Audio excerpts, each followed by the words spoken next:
YouTube ವೀಕ್ಷಕರೆಲ್ಲರಿಗೂ ಜೈ ಶ್ರೀನಿವಾಸನ್ ಗುರೂಜಿಯರ ಹೃದಯಪೂರ್ವಕವಾದ ನಮಸ್ಕಾರಗಳು. ವೀಕ್ಷಕರೇ, ತಮ್ಮೆಲ್ಲರಿಗೂ ಕಾಲನಿರ್ಣಯ ಕಾರ್ಯಕ್ರಮಕ್ಕೆ ಸ್ವಾಗತ ಸುಸ್ವಾಗತ. ಅಖಂಡ ಮಂಡಲಾಕಾರಂ ವ್ಯಾಪ್ತಂ ಯೇನ ಚರಾಚರಂ ತತ್ಪದಂ ದರ್ಶಿತಂ ಯೇನ ತಸ್ಮೈ ಶ್ರೀ ಗುರವೇ ನಮಃ. ಅಜ್ಞಾನತಿಮಿರಾಂಧಸ್ಯ ಜ್ಞಾನಾಂಜನಶಲಾಕಯ ಚಕ್ಷುರ್ನಿರ್ಮಿತಂ ಯೇನ ತಸ್ಮೈ ಶ್ರೀ ಗುರವೇ ನಮಃ.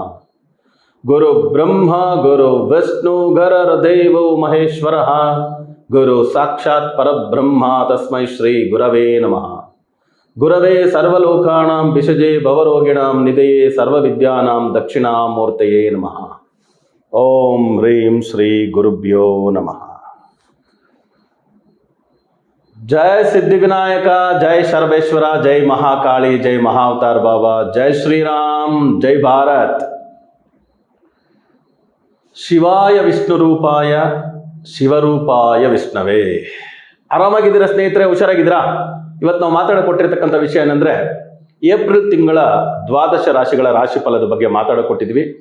ಈ ಕೂಡಲೇ ತಾವೆಲ್ಲ ಜೈ ಶ್ರೀನಿವಾಸನ್ ಟಿವಿ ಯೂಟ್ಯೂಬ್ ಚಾನಲ್ನ ಸಬ್ಸ್ಕ್ರೈಬ್ ಮಾಡಿ, ನಮ್ಮ ಎಲ್ಲ ವಿಡಿಯೋಗಳನ್ನು ಲೈಕ್ ಮಾಡಿ, ಎಲ್ಲ ವಿಡಿಯೋಗಳಿಗೂ ತಮ್ಮದೇ ಆದಂಥ ಕಮೆಂಟ್ ಮಾಡಿ ಅಂತ ಹೇಳ್ತಾ ವಿಡಿಯೋ ಒಳಗೆ ಹೋಗೋಣವಾ?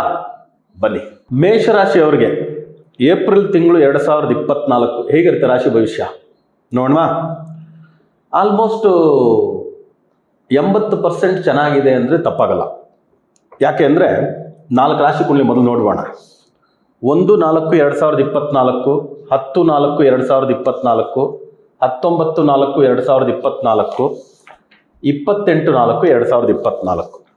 ಈ 4 ರಾಶಿ ಕುಂಡಲಿಗಳನ್ನು ನೋಡುವಾಗ ಮೇಷರಾಶಿಯ ರಾಶಿಯಾಧಿಪತಿ ಮಂಗಳ ಗ್ರಹ 11ನೇ ಮನೇಲಿದ್ದಾರೆ. ಆಲ್ಮೋಸ್ಟ್ ಮಂತ್ ಎಂಡ್ವರೆಗೂ, ಮಂತ್ ಎಂಡ್ಗೆ 12ನೇ ಮನೆಗೆ ಬರ್ತಾರೆ ಅಂತ ದೊಡ್ಡ ಸಮಸ್ಯೆ ಇಲ್ಲ. ಎರಡನೇದು, ಪೂರ್ವ ಪುಣ್ಯಾಧಿಪತಿ ಈಗ ಮಂತ್ ಎಂಡ್ವರೆಗೂ ಒಂದು 19ನೇ ತಾರೀಕುವರೆಗೂ, ಒಂದು 15-18ನೇ ತಾರೀಕುವರೆಗೂ ತೊಗೊಂಡ್ರೆ ಅಂದರೆ ನಿಮಗೆ 12ನೇ ಮನೇಲಿ ಇರ್ತಾರೆ. ಬಟ್ ರಾಶಿಗೆ ಬಂದುಬಿಡ್ತಾರೆ, ಆಮೇಲೆ ಮೇಷರಾಶಿಗೆ ಬಂದುಬಿಡ್ತಾರೆ. ಸೂರ್ಯ ಉಚ್ಚ ಸ್ಥಿತಿಗೆ ಬರ್ತಾರೆ. ಪೂರ್ವ ಪುಣ್ಯಾಧಿಪತಿ, ಆಮೇಲೆ ರಾಶಿಯಾಧಿಪತಿ ಮಂಗಳ ಗ್ರಹ, ಸೂರ್ಯ ನೋಡಿದ್ವಿ.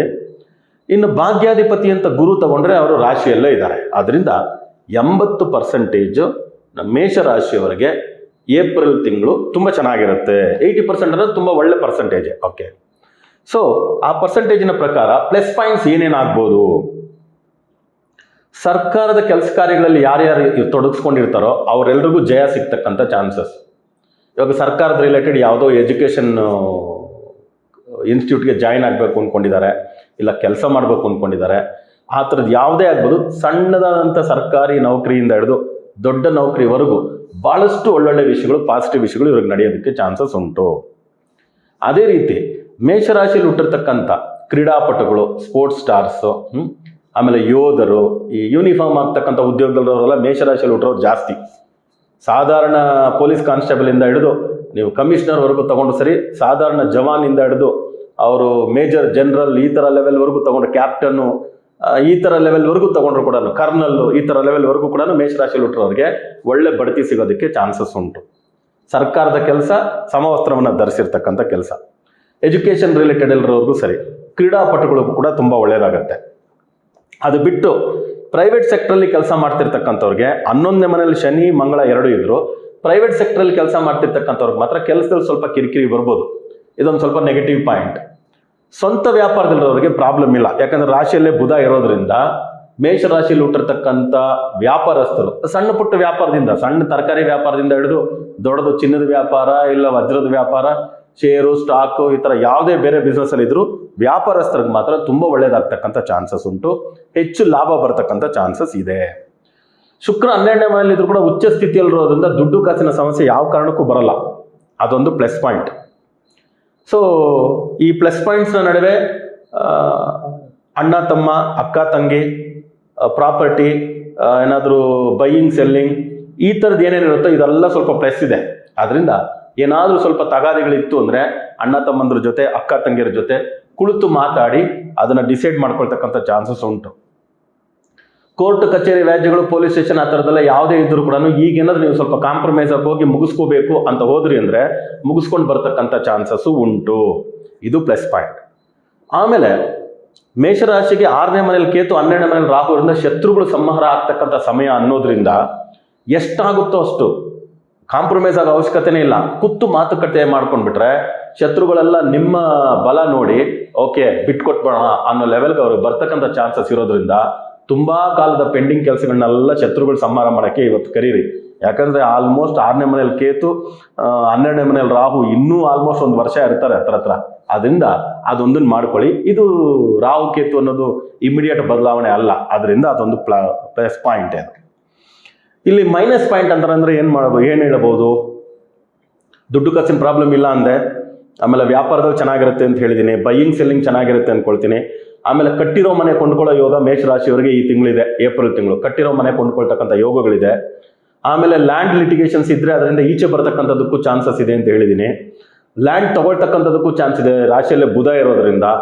ಸೊ ಗುರುಬಲ ಇರೋದ್ರಿಂದ ಮದುವೆಗೋಸ್ಕರ, ಮಕ್ಕಳಿಗೋಸ್ಕರ, ಸಂತಾನಕ್ಕೋಸ್ಕರ ಎದುರು ನೋಡ್ತಕ್ಕಂಥವ್ರಿಗೂ ಒಳ್ಳೆ ಸಂಬಂಧ ಸಿಗ್ಬೋದು, ಒಳ್ಳೆ ಸಂತಾನ ಅದೆಲ್ಲ ಆಗ್ತಕ್ಕಂಥ ಚಾನ್ಸಸ್ ಇರ್ಬೋದು. ಆಮೇಲೆ ಒಳ್ಳೆ ಸಿಹಿ ಸುದ್ದಿ ಕೂಡ ಸಿಗ್ಬೋದು ಈ ವಿಷಯದಲ್ಲಿ. ಇದು ಪ್ಲಸ್ ಪಾಯಿಂಟ್. ಮೈನಸ್ ಪಾಯಿಂಟ್ ಏನು ಅಂದರೆ ಹೆಚ್ಚು ಪ್ರಯಾಣಗಳು ಮೇಷರಾಶಿಯವರಿಗೆ ಕಾಣಿಸ್ತಿದೆ.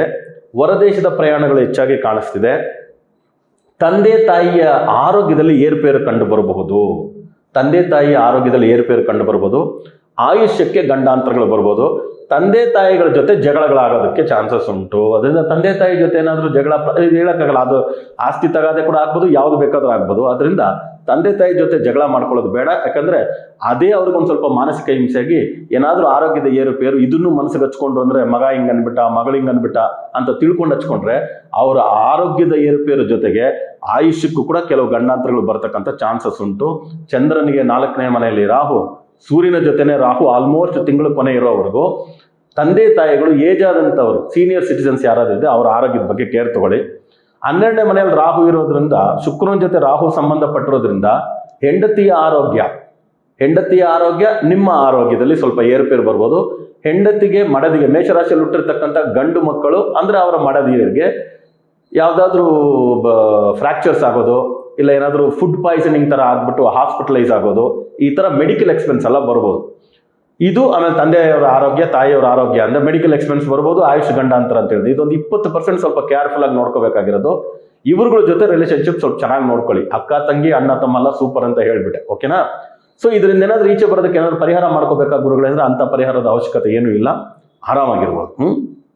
ಸೊ ಎಲ್ಲ ವಲ್ಲ ಸಿದ್ಧಿವಿನಾಯಕ ಚರಬೇಶ್ವರ ಸ್ವಾಮಿ ತಮ್ಮೆಲ್ಲರಿಗೂ ಸಕಲ ಸೌಭಾಗ್ಯಗಳನ್ನ, ಆಯುರಾರೋಗ್ಯ ಅಷ್ಟೈಶ್ವರ್ಯಗಳನ್ನ ದಯಪಾಲಿಸಲಿ ಅಂತ ಬೇಡ್ಕೊಳ್ತಾ ಮತ್ತೆ ಹೊಸ ವಿಡಿಯೋಗಳೊಂದಿಗೆ ತಮ್ಮನ್ನ ಭೇಟಿ ಮಾಡ್ತೀನಿ. ಅಲ್ಲಿವರೆಗೂ ಹುಷಾರಾಗಿರಿ, ಆರಾಮಾಗಿರಿ ಅಂತ ಹೇಳ್ತಾ ತಮ್ಮಿಂದ ಬಿಡುಗಡೆ ತಗೊಳ್ತಿರುವುದು ತಮ್ಮೆಲ್ಲರ ಜಯ ಶ್ರೀನಿವಾಸನ್ ಗುರುಜಿ. ಲೋಕ ಸಮಸ್ತ ಸುಖಿನೋ ಭವಂತು, ಸರ್ವೇ ಜನ ಸುಖಿನೋ ಭವಂತು, ವಸುದೈವ ಕುಟುಂಬಕಂ.